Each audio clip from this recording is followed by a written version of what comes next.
और यहाँ पर हम समझेंगे संख्या क्या है, संख्या का उपयोग क्या होता है। इसको विषय में हम आज अच्छी तरह से आपको समझाएंगे और बताएंगे कि क्या चीज होता है। संख्या वह चिन्ह होता है, चिन्ह या सिंबल होता है जिसका उपयोग गिनने में और मापने के क्रम बनाने के लिए किया जाता है। समझ लीजिए, संख्या क्या है कि ये होता है संख्या का सिंबल, मतलब 1 2 3 4, इसी को हम लोग संख्या सिंबल हो गया। और जिस संख्या का उपयोग हम क्या करते, किस चीज में काम करते हैं, इसका उपयोग गिनने के काम में, मापने के काम में और क्रम बनाने के काम में लिया जाता है, उसको हम लोग संख्या कहते हैं।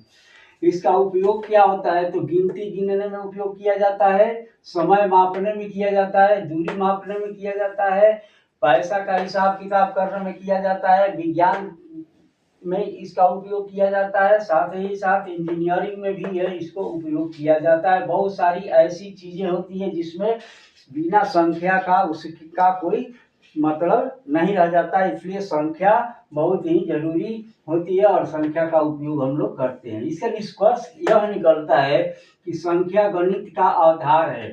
संख्या क्या है, गणित का आधार है, गणित की आधार है, अर्थात नींव है। नींव भी कहते हैं, आधार भी कहते हैं, बेस भी कहते हैं। तो संख्या गणित की नींव है। हर प्रकार की संख्या का अलग अलग उपयोग होता है और सभी मिलकर के नंबर सिस्टम बनाते हैं।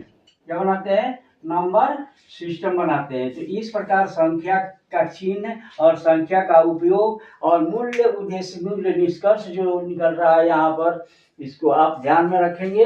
यदि कोई भी पूछे, कोई समझे, कोई इसी करे एग्जाम में आए, तो आप इसको अच्छी तरह से लिख सकते हैं, समझ सकते हैं, जान सकते हैं।